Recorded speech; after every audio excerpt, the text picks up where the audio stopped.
Imagine working for 30 years, doing everything right, and then watching the invisible hand of monetary policy quietly pick your pocket before you ever cash your first retirement check.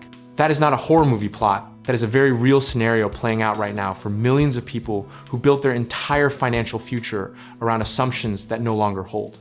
Interest rates are the price of money. And when that price stays elevated for a long time, everything downstream gets repriced. Your bonds, your mortgage, your stock portfolio, and yes, your retirement timeline. Think of it like a river suddenly running uphill. The whole system was engineered for water flowing one direction, and now every boat is struggling. For the better part of a decade after 2008, the financial world ran on near zero rates, and retirement planners built models that looked like paradise: cheap borrowing, rising asset prices, and a stock market that seemingly only knew one direction. Then came 2022, and the Federal Reserve hiked rates at the fastest pace in 40 years. And suddenly, those paradise models started looking like architectural blueprints for a house built on sand. The psychological damage here is subtle but brutal, because most people do not panic sell. They just quietly lose conviction in a plan they once believed in completely. We have seen surveys where pre-retirees say things like, "I just don't know anymore." And that uncertainty is arguably more dangerous than a market crash because it breeds paralysis.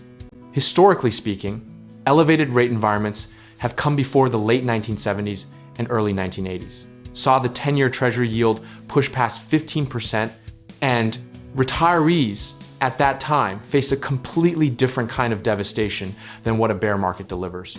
The cruel irony is that high rates are supposed to signal a healthy, growing economy. Yet for the person 62 years old with a balanced portfolio, they can feel like economic punishment for simply existing. Here is where people get it wrong the most. They assume high rates automatically mean bad news for every part of their retirement picture, but that is not quite right.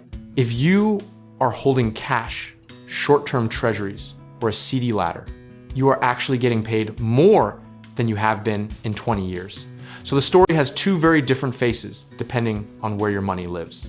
The classic 60-40 portfolio, 60% stocks, 40% bonds got absolutely wrecked in 2022 because rates rising meant bond prices falling. At the same time, stocks were dropping, which is the exact opposite of the diversification promise that portfolio was supposed to deliver.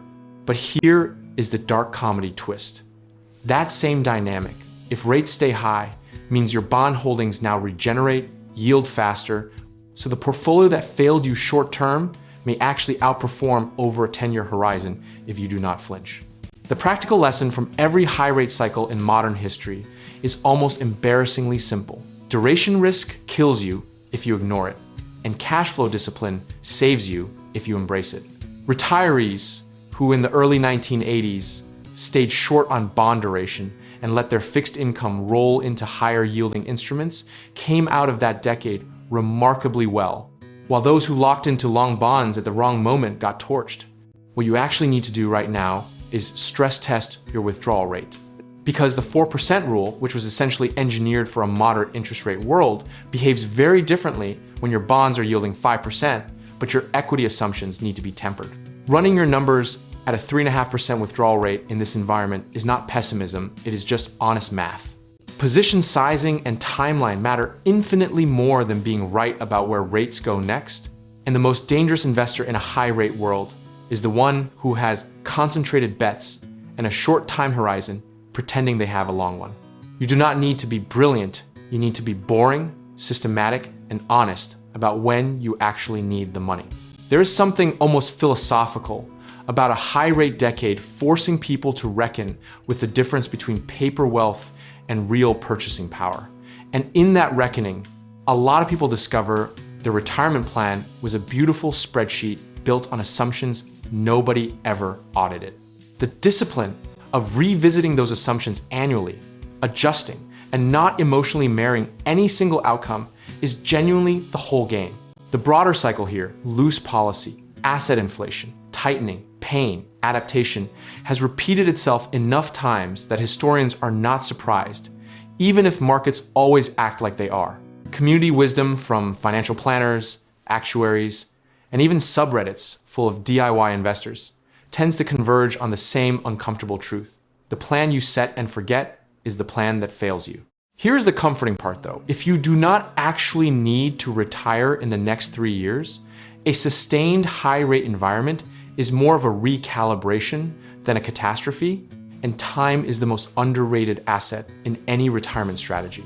Staying invested, staying diversified, keeping expenses low, and not making dramatic moves based on macro predictions you have no ability to forecast is a strategy that has survived every rate cycle in American history.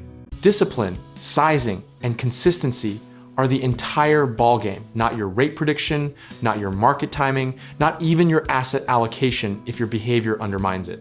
The investor who earns 7% annually and never panics will destroy the investor who earns 12% in good years and 0 in bad ones every single time, across every single cycle.